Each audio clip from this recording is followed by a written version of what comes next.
2K fans, with all the 2K League talks that's going on, everybody's trying to get themselves prepared, get themselves in that mindset for competing and getting ready to go through the qualifier. So I just wanted to go over a few tips that can help you get yourself ready right now, so that way when January 1st come, you're not out there just taking L's and just hurting yourself for 30 days.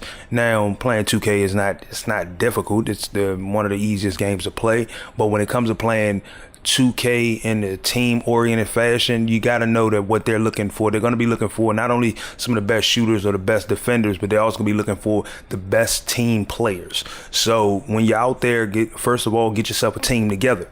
That's step one. Like, if you don't have yourself a team to play, I don't mean a team that you can run Pro-Am walk-on with. No, get you a team to run team Pro-Am with, because then you're going to be in the mindset to be playing against 5 players, getting yourself the best chances to not only score, assist, get buckets, get rebounds, get steals, get blocks, to get yourself set up with the best stat lines that you can possibly muster, the best teamwork that you can possibly muster, and the best teammate grade you could possibly muster.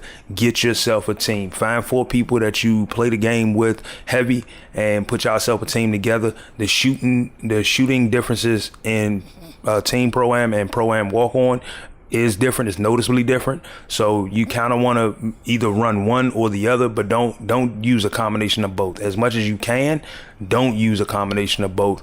Run team Pro-Am, because you can track your own stats a whole lot better running team Pro-Am as opposed to running Pro-Am walk-on. All right, so something you need to do right now is create yourself a team Pro-Am jump shot. Now, you need a team Pro-Am jump shot that's effective in team Pro-Am, but it also needs to be effective in my career. You need to be able to hit consistently with it in both. And the reason that is because during the month of January, you'll be essentially playing team Pro-Am games to qualify. Now, you want to make sure that you got you a nice jumper that you can hit on the money with during the qualifier.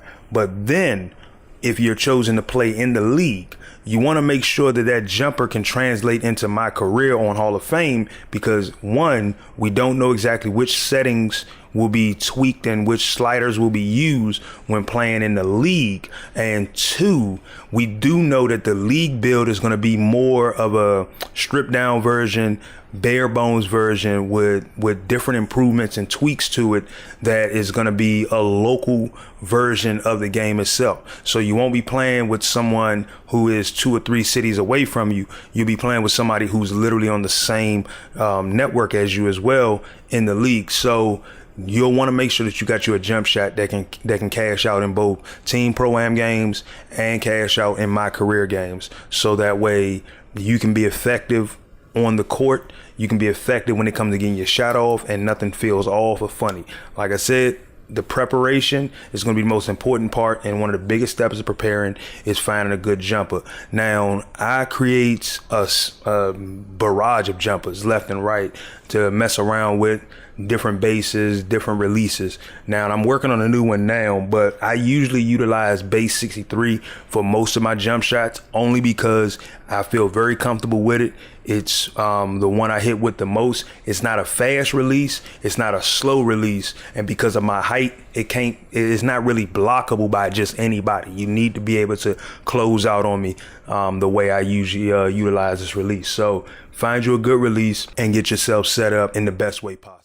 All right, so we're going to focus on settings. Now, under settings, you need to better your chances, you need to adjust these specific settings so that way you're playing at an elite level and hard to guard. So under controller settings, you want to make sure your pro sticks orientation is absolute, off-ball freelance absolute. What this is going to do is it's going to mean that when you pull back on the right stick to pull up your shot, you're going to pull your normal jumper. When you push forward, you're going to go for backboard, you're going to go for glass and things like that. You want to turn shot reaction with intense D off, and who to guard, you can keep it on, but I would say turn it off, because it's going to help you work on your vision of the court, making sure you know where your man is, where the ball is at all times. And vibration is one of those things where you can turn on or off. Some people turn it off. I turn it off sometimes. Most of the time I play with it on, because I use the vibration as a way to get the best shot.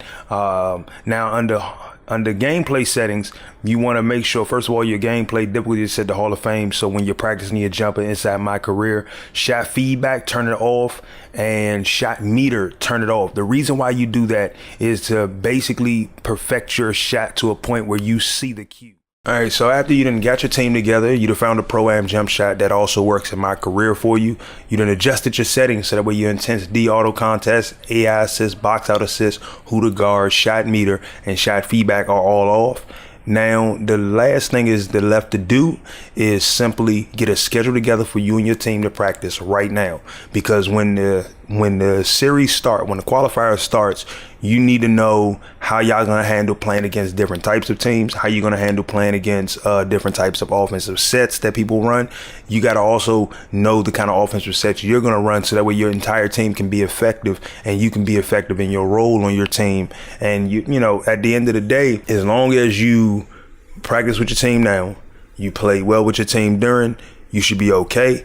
Getting to 50 wins isn't difficult. You want to make sure you set a schedule up so that way y'all are playing 5 or 6 games every other day, or, you know, trying to make sure you crushing out 15, 20 games a week, because you got 4 weeks. So you want to make sure you crushing out about 15 games a week, 20 games a week if it's possible. I say 5 games every few days, making sure you're keeping yourself hydrated, making sure you're keeping yourself well rested, so that way you're performing at optimal peak. For those of you who really want to take it serious and really want to get involved, make sure you're getting plenty of rest. Don't try playing the game when you're tired. Play it when you feel that you are at your best. So that way, when it comes down to it, all of your stats look good, all of your stats are consistently good, and you increase your chances of becoming a possible NBA 2K League player. I'm looking forward to seeing how the league turns out. I'm looking forward to seeing the people that end up competing. I'm hoping this information helps some of you all out, help you all to create the best possible setup and scenario for you to be able to compete in the inaugural season league. You know, I'm looking forward to seeing what comes from it, how the first year goes, and exactly how the format's going to go. So until then, I'm gonna catch you guys on the next video. I'm out.